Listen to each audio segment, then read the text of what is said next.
ধ্বংসপ্রাপ্ত এক জাতির কথা শুনেছেন কি কখনো? যারা পাহাড়ের বুক কেটে নিজের ঘর বানাতো, যাদের শক্তি ছিল অবিস্মরণীয়।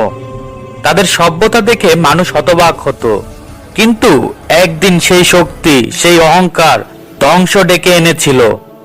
আজ আমরা জানবো সামুদ জাতির গল্প আর তাদের কাছে পাঠানো নবী সালেহ আলাইহিস সালামের কথা। প্রস্তুত থাকুন, কারণ এই ইতিহাস আপনাকে চমকে দেবে।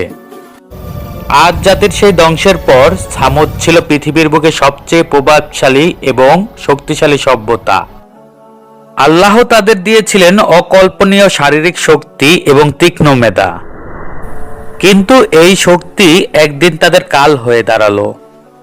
তারা ভাবতো তারা অপরাজেয়, তারা ভাবতো এই পৃথিবীর কোনো শক্তি তাদের পতন ঘটাতে পারবে না। কল্পনা করুন সেই সময়ের কথা। মরুভূমির তপ্ত বালুর মাঝখানে দাঁড়িয়ে আছে বিশাল বিশাল পাথরের পাহাড়। সেই সামুদ জাতির মানুষেরা সাধারণ মাটির ঘরে থাকতে পছন্দ করত না। তারা ছিল স্থাপত্যকলার পৃথিবীর শ্রেষ্ঠ কারিগর। তারা বড় বড় নিরেট পাহাড়ের সামনে দাঁড়াতো এবং তাদের নিপুণ হাতের ছোঁয়ায় সেই পাহাড়ের বুক চিরে তৈরি করত আলিশান প্রাসাদ। পাহাড়ের ভেতরে তারা তৈরি করেছিল শীতল কক্ষ, সুদীর্ঘ বারান্দা এবং অত্যন্ত শৈল্পিক খিলান।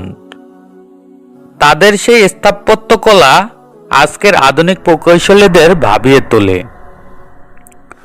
তারা কেবল ঘরই বানাতো না, তারা মরুভূমির শুষ্ক রুক্ষ মাটির বুক চিরে প্রবাহিত করেছিল ঝর্ণা দ্বারা। তাদের উপত্যকা ছিল আঙ্গুর, খেজুর আর শস্য খেতে ভরপুর। প্রাচুর্য যখন কানায় কানায় পূর্ণ হলো, তখন কৃতজ্ঞ হওয়ার বদলে তাদের মধ্যে জন্ম নিল এক ভয়ঙ্কর অহংকার। তারা বলতে শুরু করলো, আমাদের এই পাথরের দুর্গ কেউ কি ভাঙতে পারবে? এই পাহাড় আমাদের মা, এই পাহাড় আমাদের রক্ষা করবে।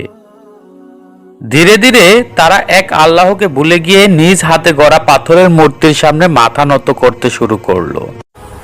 তাদের সমাজে শুরু হলো চরম শ্রেণী বৈষম্য। প্রভাবশালী নেতারা সাধারণ মানুষের উপর জুলুম করত। ন্যায় বিচার উধাও হয়ে গেল। ঠিক সেই অন্ধকার সময় আল্লাহ তাদের হেদায়েতের জন্য মনোনীত করলেন সালেহ আলাইহিস সালামকে। সালেহ আলাইহিস সালাম ছিলেন সামুদ জাতির এক অত্যন্ত সম্মানিত পরিবারের সন্তান। নবুয়ত পাওয়ার আগ থেকেই তিনি তার প্রজ্ঞা, সত্যবাদিতা এবং মানুষের প্রতি দয়া প্রদর্শনের জন্য সবার কাছে ছিলেন প্রিয়। জাতির বড় নেতারা তাকে মনে করতেন তাদের ভবিষ্যৎ কাণ্ডারী। কিন্তু যেদিন সালেহ আলাইহিস সালাম জনসমক্ষে দাঁড়িয়ে বললেন, হে আমার জাতি, এক আল্লাহর ইবাদত করো, তিনি ছাড়া তোমাদের আর কোনো ইলাহি নেই, সেদিন যেন বজ্রপাত হলো সেই জনপদে। সালেহ আলাইহিস সালামের ডাক তাদের ক্ষমতার ভিত নাড়িয়ে দিল। নেতারা বলতে লাগলো, সালেহ, আমরা তো তোমার কাছ থেকে অন্য কিছু আশা করেছিলাম। তুমি তো আমাদের পূর্বপুরুষের ধর্মকে অপমান করছো। সালেহ আলাইহিস সালাম দমে গেলেন না।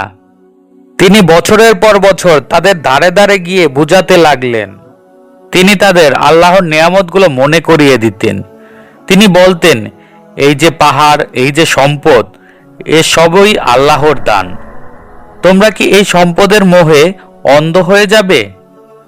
সমাজে এক অদ্ভুত বিভাজন তৈরি হলো। নিচুতলার অসহায় মানুষগুলো সালেহ আলাইহিস সালামের বাণীতে শান্তি পেল। তারা দলে দলে তার অনুসারী হলো। কিন্তু কুরাইশ বংশের বড় বড় ধনাঢ্য নেতারা হিংসায় ফেটে পড়ল। তারা সালেহ আলাইহিস সালামকে সামাজিকভাবে অপদস্থ করার জন্য এক অসম্ভব ষড়যন্ত্র করল। একদিন হাজার হাজার মানুষের সামনে তারা সালেহ আলাইহিস সালামকে চ্যালেঞ্জ ছুড়ে দিল। তারা একটি বিশাল নিরেট পাথর দেখিয়ে বলল, সালেহ, তুমি যদি সত্যি আল্লাহর নবী হও, তবে আমাদের চোখের সামনে এই নিরেট পাথর থেকে একটি জ্যান্ত উটনী বের করে দেখাও। শুধু উটনী হলেই হবে না, তাকে হতে হবে 10 মাসের গর্ভবতী এবং সে এখনই একটি বাচ্চা জন্ম দিবে। সালেহ আলাইহিস সালাম আল্লাহর উপর অগাধ বিশ্বাস নিয়ে নামাজে দাঁড়ালেন। তিনি তার রবের কাছে দোয়া করলেন, উপস্থিত জনতা রুদ্ধশ্বাসে তাকিয়ে রইল। হঠাৎ পুরো উপত্যকা প্রকম্পিত হতে শুরু করলো। সেই নিরেট বিশাল কালো পাথরটি যেন প্রসব বেদনায় ফেটে যাচ্ছে। মানুষের চোখের সামনে পাথরটি দুই ভাগ হয়ে গেল এবং সেখান থেকে বেরিয়ে এলো এক অলৌকিক বিশাল উটনী। মুহূর্তের মধ্যে সেই উটনীটি একটি ফুটফুটে বাচ্চা জন্ম দিল। পুরো জনপদে পিনপতন নীরবতা নেমে এলো। অনেকে ভয়ে কালেমা পড়ে ঈমান আনলো, কিন্তু দাম্ভিক নেতারা একে জাদু বলে এড়িয়ে গেল। সালেহ আলাইহিস সালাম তাদের সতর্ক করে দিয়ে বললেন, শোনো, এই উটনী হলো আল্লাহর পক্ষ থেকে তোমাদের জন্য এক পরীক্ষা। একে কেউ কষ্ট দেবে না। একদিন এই উপত্যকার কুয়ার পানি উটনী খাবে, আর অন্যদিন তোমরা খাবে। যেদিন উটনী পানি খাবে সেদিন সে বিনিময়ে তোমাদের এত দুধ দেবে যে তোমাদের সব পাত্র ভরে যাবে। বেশ কিছুদিন এই মোজেজা চলতে থাকলো। উটনীটি যখন পাহাড়ের অলিগলি দিয়ে হেঁটে বেড়াতো, মানুষের মনে আল্লাহর প্রতি ভয় ও শ্রদ্ধা জাগত। কিন্তু 9 জন পাপিষ্ট নেতা, যারা সমাজে বিশৃঙ্খলা ছড়াতো, তারা এটি সহ্য করতে পারত না। তারা ভাবলো এই উটনী বেঁচে থাকলে তাদের নেতৃত্বে দাপট থাকবে না। এক রাতে সেই 9 জন নেতা ষড়যন্ত্র করে উটনীটিকে হত্যার পরিকল্পনা করলো।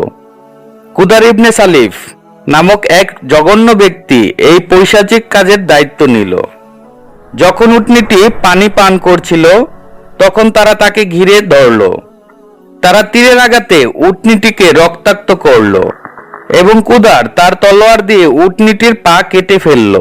উটনীটি আর্তনাদ করে মাটিতে লুটিয়ে পড়ল। উটনীটির সেই নিষ্পাপ বাচ্চাটি পাহাড়ে গিয়ে 3 বার চিৎকার দিল এবং পাথর খণ্ডের মাঝে অদৃশ্য হয়ে গেল। এই জঘন্য খবর শুনে সালেহ আলাইহিস সালামের চোখের কোণে জল এলো। তিনি তার জাতিকে ডেকে বললেন, তোমরা আল্লাহর সীমা চরমভাবে লঙ্ঘন করেছো। তোমাদের হাতে সময় আছে আর মাত্র 3 দিন। এই 3 দিন তোমরা তোমাদের ওই আলিশান প্রাসাদে আনন্দ করে নাও। 4র্থ দিনে তোমাদের উপর আল্লাহর গজব নেমে আসবে। আর এই কথা বিন্দুমাত্র মিথ্যা নয়। শুরু হলো সেই 3 দিনের আতঙ্কিত অপেক্ষা। প্রথম দিন সকালে ঘুম থেকে উঠে সামুদ জাতির লোকেরা দেখল তাদের সবার মুখমণ্ডল হলুদ হয়ে গেছে। তারা একে অপরকে দেখে ভয়ে চিৎকার করে উঠল, কিন্তু তবুও তাদের অহংকার তাদের তওবা করতে দিল না। দ্বিতীয় দিন সকালে তাদের সবার মুখমণ্ডল রক্তের মতো টকটকে লাল হয়ে গেল। বাতাসে যেন কান্নার সুর ভেসে আসছিল। তৃতীয় দিন সকালে সবার মুখমণ্ডল মিশমিশে কালো হয়ে গেল। তারা বুঝতে পারল আজই শেষ রাত। 4র্থ দিন সকালে যখন ভোরের আলো কেবল ফুটতে শুরু করেছে, হঠাৎ করে প্রলয়ঙ্করী গর্জন দিয়ে এলো। এটি ছিল একটি বিকট শব্দ, এক ভয়াবহ চিৎকার। সেই শব্দের তীব্রতা এত বেশি ছিল যে শক্তিশালী সামুদ জাতির প্রতিটি মানুষের কানের পর্দা ফেটে গেল এবং তাদের হৃৎপিণ্ডগুলো বুকের ভেতরে ছিন্ন ভিন্ন হয়ে গেল। একই সাথে শুরু হলো প্রচন্ড ভূমিকম্প। এক মুহূর্তে সব শেষ হয়ে গেল। যারা ভাবত তাদের পাহাড়ের ঘর তাদের রক্ষা করবে, সেই পাহাড়ের ভেতরে তারা উপুর হয়ে মরে পড়ে থাকলো। তাদের সেই বিশাল প্রাসাদগুলো এক একটি কবরে পরিণত হলো। সামুদ জাতির নাম নিশানা পৃথিবীর বুক থেকে মুছে গেল। কেবল সালেহ আলাইহিস সালাম এবং তার মুমিন অনুসারীরা আল্লাহর রহমতে রক্ষা পেল। আজও যদি আপনি সৌদি আরবের সেই আল হিজর উপত্যকায় যান, আপনি দেখবেন সেই বিশাল পাহাড়গুলো আজও দাঁড়িয়ে আছে। পাথরের গায়ে খোদাই করে সেই ঘরগুলো আজও সাক্ষী দিচ্ছে। মানুষ তার শক্তি আর সম্পদ নিয়ে যতই বড়াই করুক না কেন, আল্লাহর বিচারের সামনে সে অতি তুচ্ছ। অহংকার কেবল ধ্বংসই ডেকে আনে। ইতিহাস আমাদের শিক্ষা দেয়, দম্ভ নয়, বরং বিনয় আর আনুগত্যই মানুষের সত্যিকারের মুক্তি। বন্ধুরা, এরকম গল্প আরো পেতে ভিডিওটিকে লাইক, কমেন্ট, শেয়ার করো এবং চ্যানেলটিকে সাবস্ক্রাইব করে পাশে থাকো।